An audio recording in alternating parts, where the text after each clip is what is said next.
Okay. Does the screen come up so I can start? Yes, I can see your screen on my side, Sa'ad. Okay. All right. Good afternoon, everyone, and thank you so much for this wonderful opportunity to have a chat. And basically, this is what it is, just a chat. I want you guys to have a look very closely at this picture from the movie 300 and have a look at the Spartan. And I want you to study this picture, and when we come to the conclusion, I want you guys to interpret what you see now to the concluding picture. All right, so we're going to talk about leading without a title. And this talk is inspired by registrars. And it's for registrars, and actually it's a talk about life as well.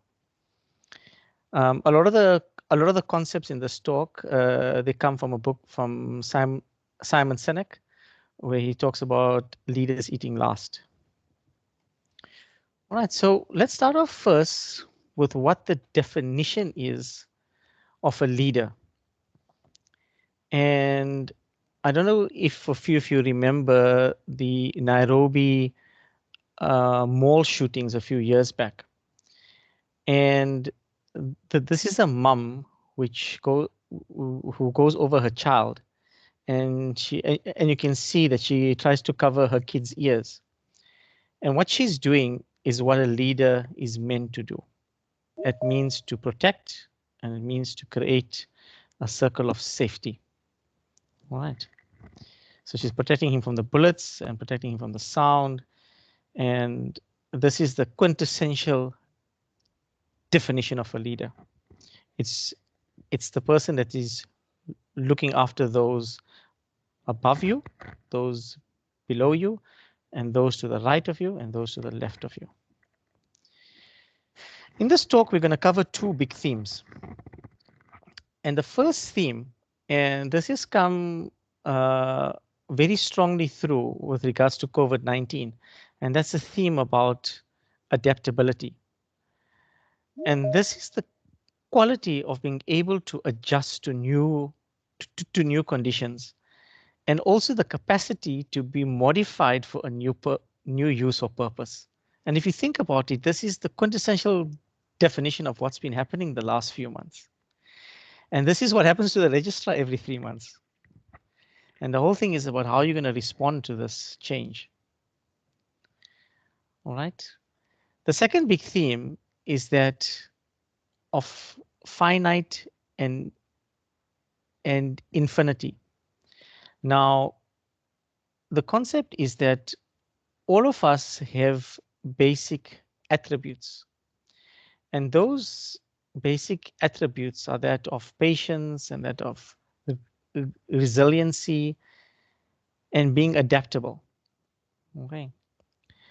But what happens is that when we train, or for example, if you train in the army or you train in the military, or you're a very protocolized driven person, you want things to be set in stone. But the infinite person, or the person who embraces infinity, embraces uncertainty. And that uncertainty allows you then to become adaptable. And in an unknown situation, that patience and resiliency thrives. Okay. So basically, it's you know, the skills that you have are directed towards a behavior for a known situation. So for example, you know how to ride a bike, but do you know how to ride a bike in Cape Town when you're doing the Argus and the wind is blowing at you at 25 kilometers per hour? And there, certain attributes of yours have to come out. All right. The next thing around it, around the skills and the attributes, is around teams, right? And how do you function in a team? Now you can say that you've got X, Y, Z, P, Q, R in your team, and you've got highly skilled individuals, and you've created a dream team based on excellent CVs, but that dream team is actually toxic. Now, the issue around that is that it needs to be built around trust, right? And the truest teams, they perform great when things go completely Diamakar, right? And that's when core attributes of adaptability, patience, and a lot of situational awareness has to come in. Okay. And that is the big things to lean on in uncertainty, right? So being adaptable, lots of patience, and situational awareness, not being reactive, but taking the time or the situation into account and then making the best out of it.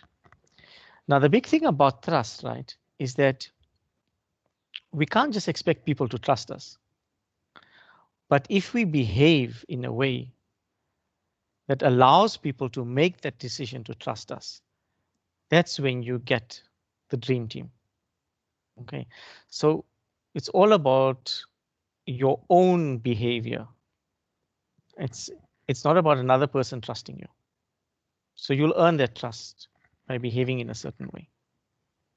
Okay, it's no, for example, now at Tigerberg, there were a lot of registrars that really wanted to do their cardiology rotation, you know, and now COVID-19 happened and our cardiology got taken away and they got thrust into the COVID-19 ICU. And the feedback that I've received is that they have thrived in that COVID-19 ICU. They built new friends, they built new relationships.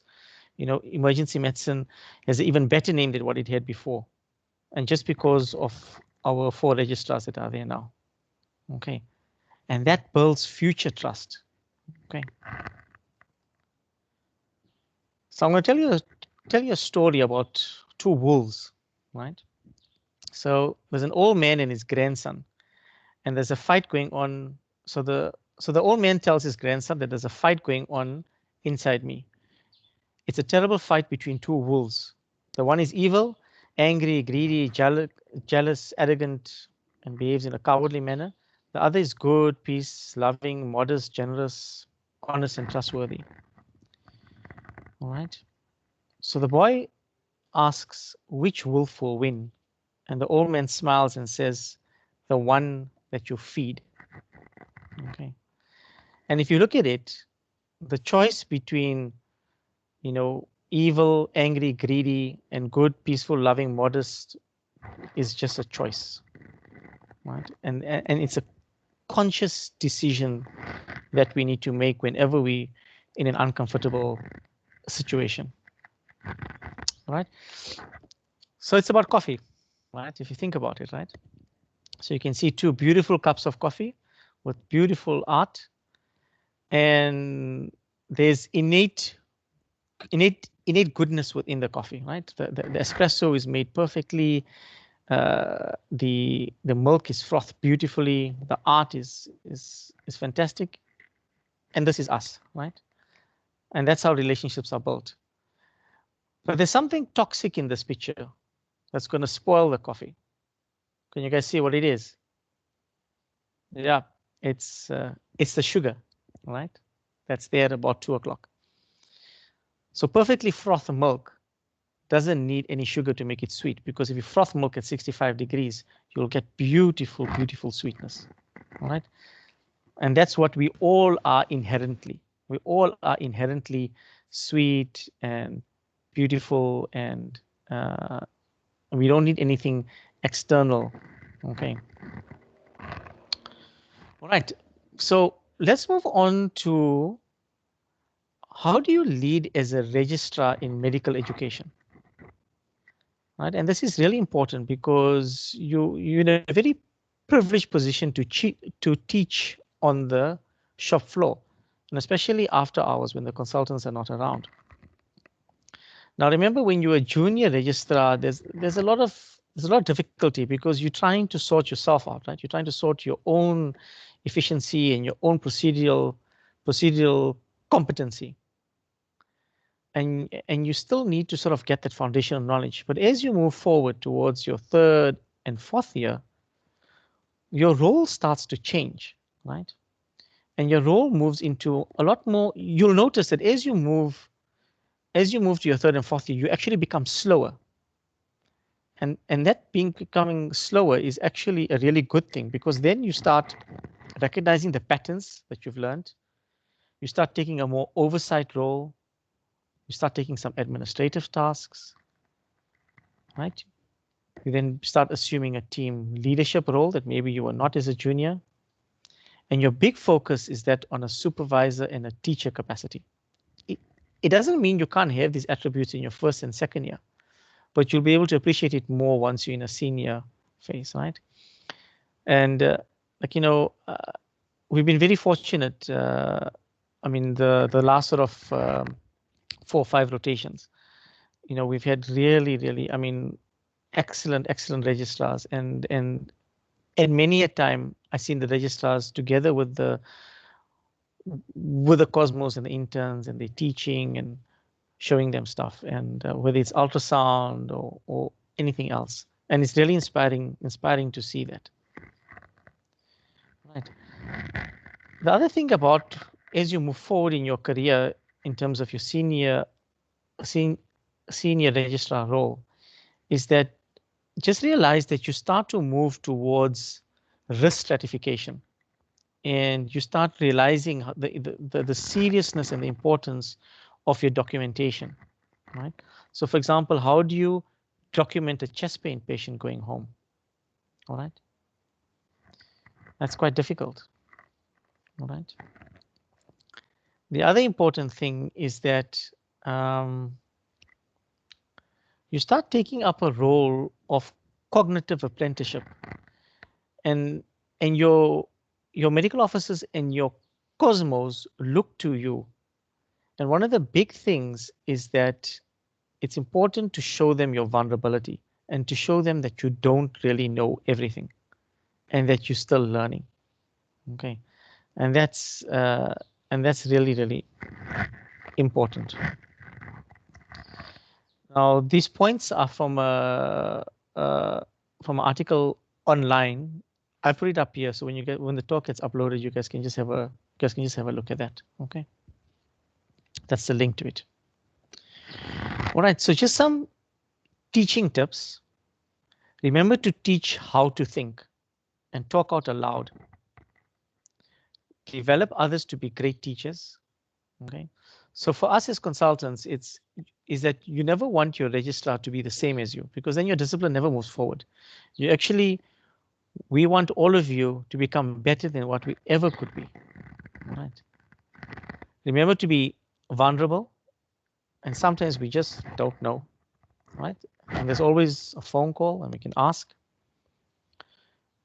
Remember to observe at the bedside, okay? Right? Sail with the patient. So what I mean by that is that, imprint the patient and the patient's pathology in your head, and that same evening or on the weekend when you have a chance, read around that condition. And once you've imprinted that patient and condition in your memory, it doesn't ever go away. All right. The other important thing is that also with your juniors, you must give them space to grow.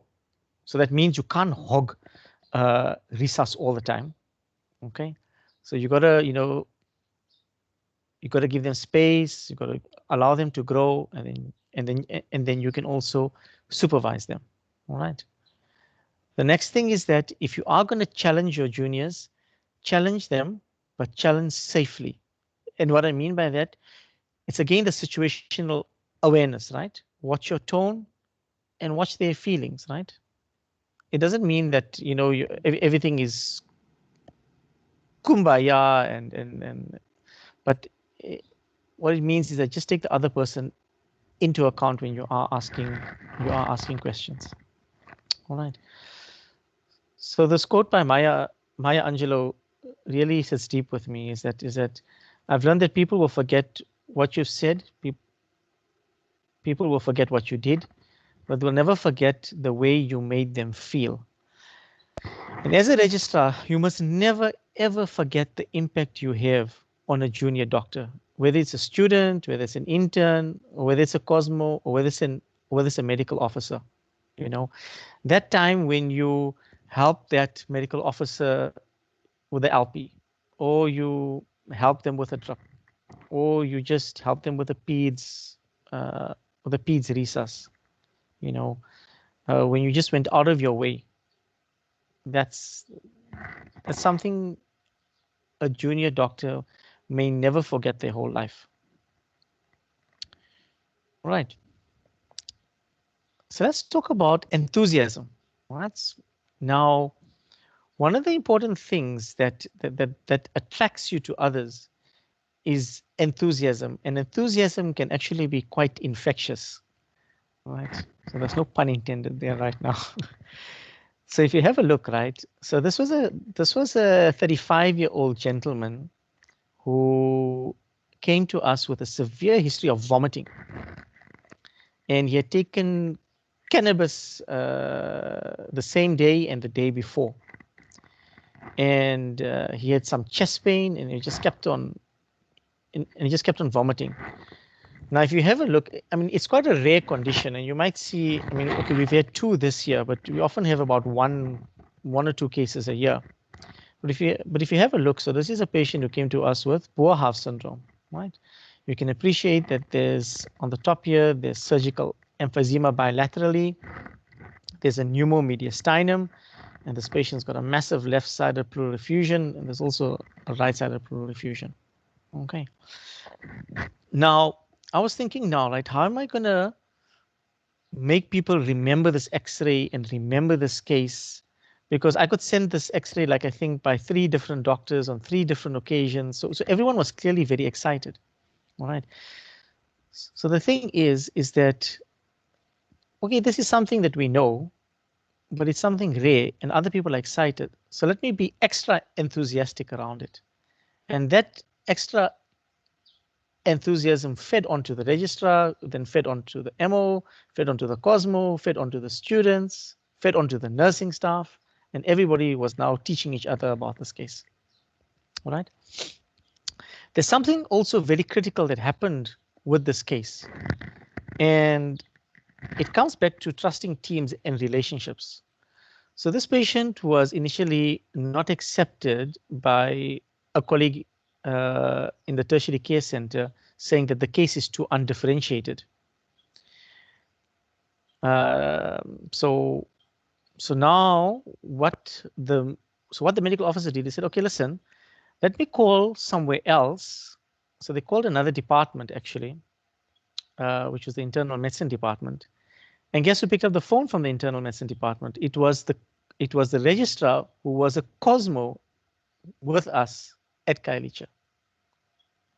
And she gladly accepted the patient and also helped facilitate the general surgical team, right? And all that comes from goodwill and trust, all right? So what I'm trying to say is that when you work with others, you try and create a network or a spider net, and you'll never know when that network comes to help you in the future. And we're in a very privileged position as emergency medicine. We work with everyone. All right. The next thing, when you teach, try and develop a system that you use. For those who have worked with me, you know that everything is about lions, bears, tigers, and Kailicha quachas. All right. So have something in your system that you can fall back on. That's sort of your own memory bank that you can carry forward and teach. All right. The next important thing that I want to talk about is around mentorship. Now, mentorship is actually a relationship that evolves, right?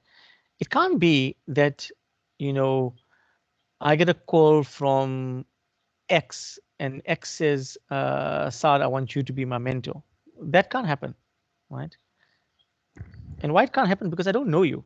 So I can't be your mentor, right? It has to be somebody that you have a relationship with. And that relationship is defined by someone that always has time for you. Okay. And it's someone that actually believes in you. All right. So they may answer your phone call and they'll take your WhatsApp. If they can't, they'll get back to you at some point. All right. And it's someone, when you do find that person that you've had a relationship with, and it's someone that you can call a mentor and someone that has time for you, you must always try and cherish that. Okay. And what that actually leads up to, it leads up to not a mentor-mentee relationship, but a mentor-mentor relationship. So I work with a very wonderful colleague at the moment, right? And what happens is that we end up phoning each other sometimes and say, listen, what do you think about this case? What do you think about that? What do you think we should do? So that relationship has evolved from a mentor-mentee to a mentor-mentor relationship. Okay. Right. The other important thing about mentors is that they talk with you, right? And they guide you and whatever else is. But what is also important is that find someone who's going, or be that someone in the future who's going to carry your paper. So find someone who's going to carry your paper. And what I mean by that is that who is going to actually talk about you in a boardroom, carry your CV, and help you further your career. All right. And once people are doing that for you, just pay that forward. So remember the difference between, so a coach is someone who helps you with your technical skill, right? A mentor is someone who guides and talks to you and you can discuss stuff. But the third bracket is a sponsor who fights for you, who carries your paper, who actively moves your career forward. Okay. Right. So I don't know if you can see all these lions here.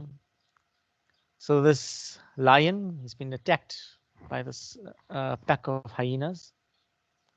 And this lion's clearly overwhelmed. And what happens is that there's another lion who comes, noticing that this lion is actually in trouble, and scares away the other hyenas. Right? So that is a relationship that's built on trust. Also, when you're leading your team, when you're working in the ECs or wherever else you are, just take a step back and that, are you a multiplier or are you a diminisher? So a multiplier is that person who helps others to be better. Okay. Right? Attracts talented people towards them, creates environments that enable people to do their best work, provides reasonable challenges, right? Debates. And then lastly is that, gives other people ownership in their own success and doesn't take credit of other people's success. Another big thing is that the diminisher micromanages, right, and creates tense and untrusting environments. All right. So just remember about being a multiplier versus a diminisher. Okay. The next thing that I've noticed about registrars is that it's actually really nice. That I've noticed during handover is that many of you just want to get the next team and the next registrar home, and you guys don't give them a hard time. And that is absolutely something beautiful to see, So just remember that someone's had a hard shift. No one wanted to leave 30, 40 patients behind. There were lots of complications. And that bad shift is gonna come your way, Okay. Now, they may have been about, so this is something that's quite important, and it's around your circles. So one of the circles we focus along earlier was creating circles of safety, right? Trying to protect each other. The other circle to be very wary of is your circle of control, influence, and concern. And sometimes the best thing to do is to put your head down and just get the work done and to stay in control of what is there immediately in front of you. And that's where you create, you gather the greatest energy. And by being the best doctor that you can be and the most competent doctor and looking after others, your circle becomes bigger. So then you start having yourself a circle of influence. Okay. Now, what is really important is to not get engrossed into the circle of concern, right? Because your circle of concern has only about a 9 to 10% success rate. Like, for example, there's been, like, for example, a few years ago, there was this one registrar who used to send emails after every shift. Oh, this was so terrible. This one complains about this, complains about this, complains about this. Do you think we're going to go with that person into war? No chance. Right. Let's look at problem solving. And the key word to remember here is reframing. Okay. So if you're having a look, right, what problem are you trying to solve? But when you think you have a problem, just reframe it. And the reframing is that, is there a different way to see the problem? All right. And if it is a person issue, remember always to look at their perspective. Okay. And always ask yourself, what are you missing in this scenario? And lastly, don't forget to look in the mirror. And what is my role in creating the problem? Okay. So reframing is a critical tool in problem solving. Right? And just remember to ask yourself, is there a different way to see the problem? Okay. So I don't know if many of you watch Daredevil, but I really love it. And there's two big themes that come out in Daredevil besides the other fighting themes, and that's of moral and emotional intelligence. Now, remember, there are no heroes or villains, right? They're just different people. They are different people with different agendas, right? And moral intelligence basically is just doing the right thing, right? And that's controlling things that are within your head and heart. So it's your integrity, your responsibility, taking into account forgiveness and taking into account compassion. All right. Now I'm going to play you a scene from Daredevil where he talks about it. I've been preoccupied of late with questions of morality, of right and wrong, good and evil. Sometimes the delineation between the two is a sharp line. Sometimes it's a blur. And often it's like pornography. You just know when you see it. All right, so you'll know when you see wrong. I've been preoccupied. All right, so let's talk a bit about emotional intelligence. And this is something that many of us struggle with, right? And that's being calm and rational in a situation where you're under stress. And that's something that you have to learn and something that you can work on. Okay. But emotional intelligence is something that can make or break a career. All right.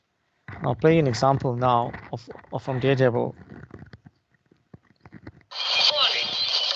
The mind controls the body. The body controls our enemies. Our enemies control jack shit by the time we're done with them. Right. Fighting is just the start.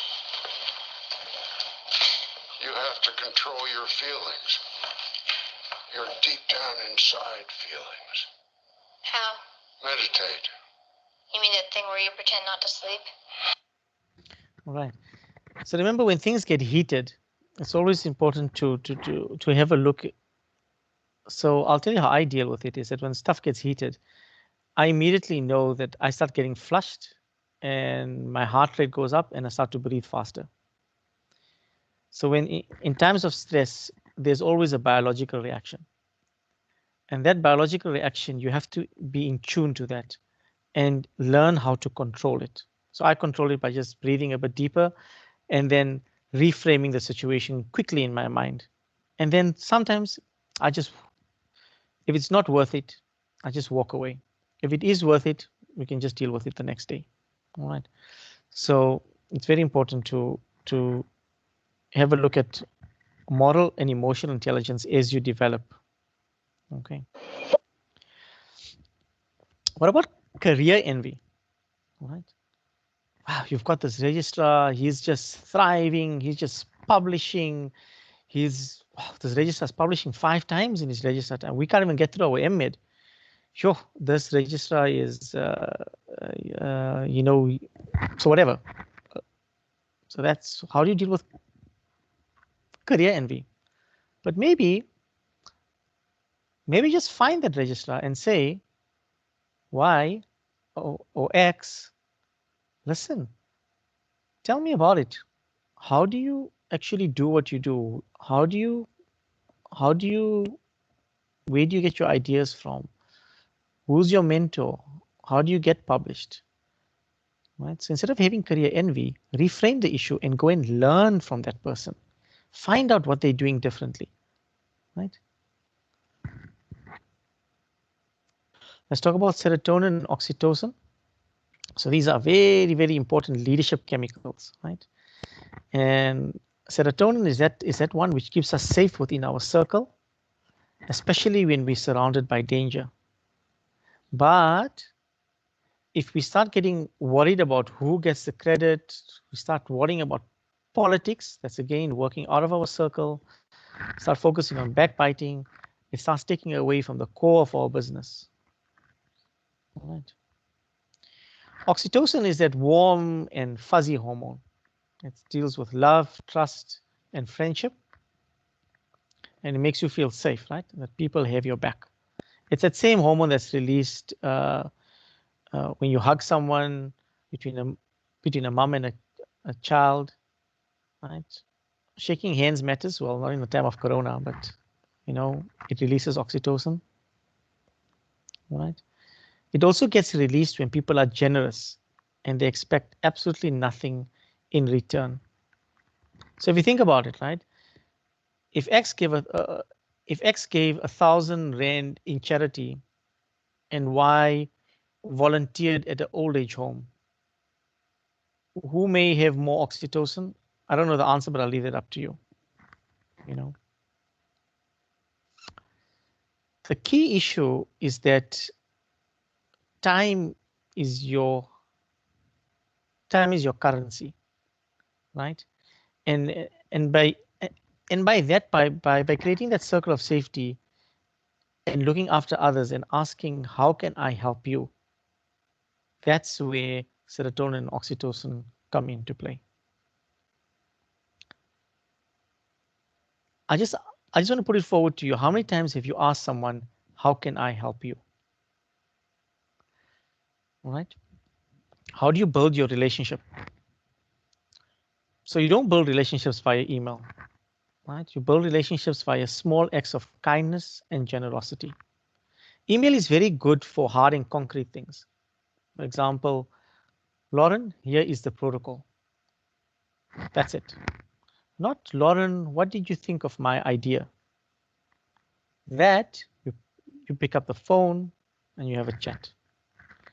Email is a rational tool, not an emotional conduit. Okay. And if somebody wants a paper trail, after you pick up the phone, you can say, as per our discussion, this is what we discussed. All right. Let's quickly talk about cortisol. So that's our stress and anxiety hormone. Like I get that one whenever I hear a psych patient. I get quite jittery and want to jump. So it's my fight and flight hormone. Ours as well. The big issue about cortisol is that it shuts off growth and it impairs the immune system. Okay. Cortisol also is anti-leadership because it inhibits oxytocin. Okay. And the problem is that if you've got too much of cortisol and it's inhibiting oxytocin, you can't actually care for others because you yourself feel threatened. Okay, and the reason that that happens is because of poor leadership. When leaders don't subscribe to serotonin and oxytocin, but choose cortisol instead. Okay. All right. So I'm coming to the end of the talk soon. But remember that leadership is not a rank, it's not a position, it's actually a choice. It's a choice that you decide to look after the people to the right of you, to the left, top, and the bottom. Then you've become a leader. All right. So let's have a look at again this picture from 300s, the Spartan movie.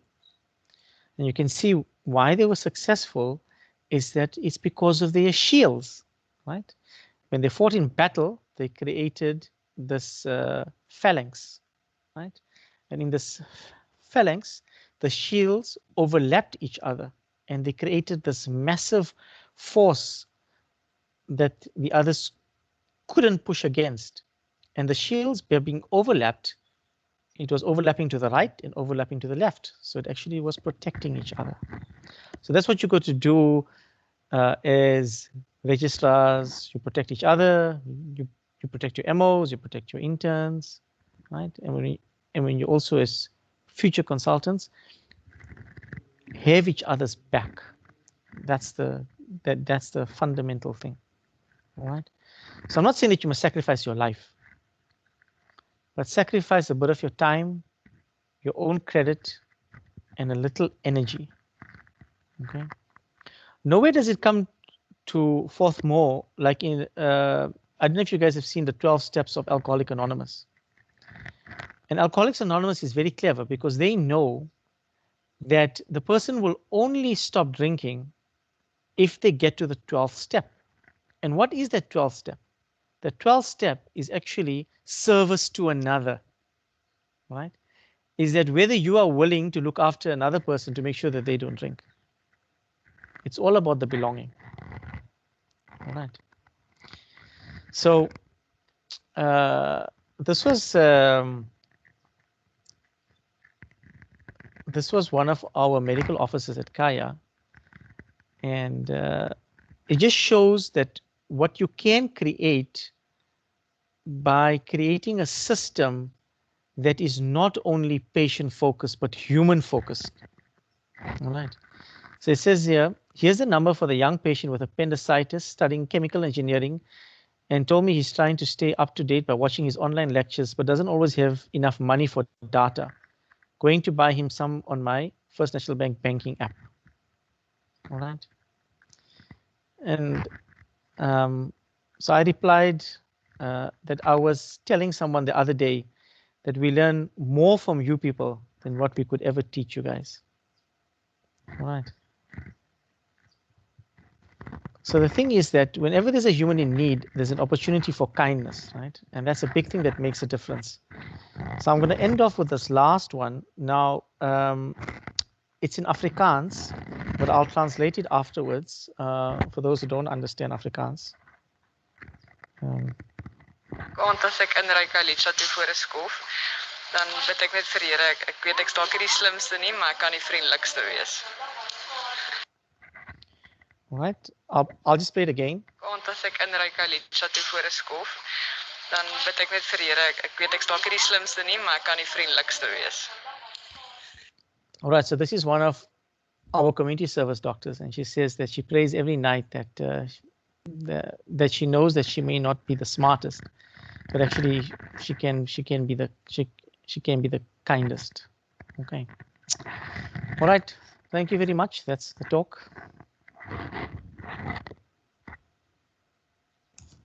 Thank you so much, Sa'ad. I think that was very, very inspiring. Does anyone have any questions for Sa'ad specifically? Oh, I see a hand. Someone had a hand up. Can you please turn on your camera? There's a very quick hand and then it's gone now. Don't know if this person still has. Oh, Kamlan, do you have a question? Is your hand up? Yeah, I am, but it was somebody else before me. I saw a It's- quick hand and then it Yeah. disappeared. No, it was Maggie. She didn't think that it was a mistake. Oh, sorry.